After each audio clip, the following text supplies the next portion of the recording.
Hi, something else came up. So what I want to continue is that చెప్పాలని statement అంటే నేను ఇచ్చిన స్టేట్మెంట్ని వాళ్ళకి నచ్చిన యాజ్ యూజువల్ గత 15 ఏళ్ల నుంచి చూస్తున్నాను నేను social media almost 15 odd years.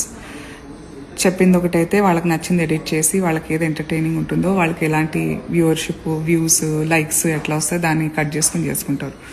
So నా పొద్దున లేచిన అసలు నేను నీకు ప్రూవ్ చేయనక్కర్లేదు, బట్ నన్ను ఇష్టపడి నా పనితీరుని నా పర్సనాలిటీని నేను యాజ్ అ మనిషిని నన్ను ఇష్టపడిన వాళ్ళు కూడా డౌట్ పడేలాగా ట్విస్ట్ చేసినందుకు వాళ్ళకి నేను జవాబిస్తున్నా. నా కొడుక్కి నా పెద్ద కొడుక్కి హనుమంతుని పేరు పెట్టుకున్నా. ఐఎమ్ హార్డ్ కోర్ హనుమంతుడి భక్తురాలు. హనుమంతుడికి ఏదైనా సమర్పించాలంటే అది రామార్పణం అవుతేనే. నేను లేస్తే నేను వెలుతురు చూస్తే జై శ్రీరామ్, మా ఇంటి నిండా లైట్ వేసిన ప్రతిసారి జై శ్రీరామ్ అంటూనే ఉంటాం. Next story.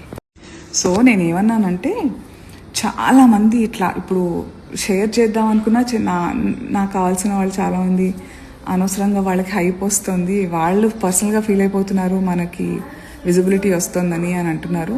That's a debatable story. I want to expose them also. So దేవుడి డీపీ పెట్టుకుని కింద సనాతన ధర్మం కోసం ఏమన్నా చేస్తాను అనే డిస్క్రిప్షన్ జై శ్రీరామ్ అని పెట్టుకుని అలాంటి వాళ్ళ గురించి చెప్పాను. సో అలాంటి బ్యాచే దేవుడి పేరు మీద సనాతన ధర్మం ముసుగులో అందరూ అనండి జై శ్రీరామ్ అనే వాళ్ళందరూ అంటే నేను ఫస్ట్ లైన్లో ఉంటా. I'm definitely not an assault, but అట్లా ముసుగులో చేసే వాళ్ళందరూ అసాల్టర్స్ అని చెప్తున్నాను నేను. అది అలాంటి వాళ్ళందరూ బయటపడుతున్నారు. చూడండి మీరే, మీకు తెలుస్తూనే ఉంటుంది కదా. Anyway, good day.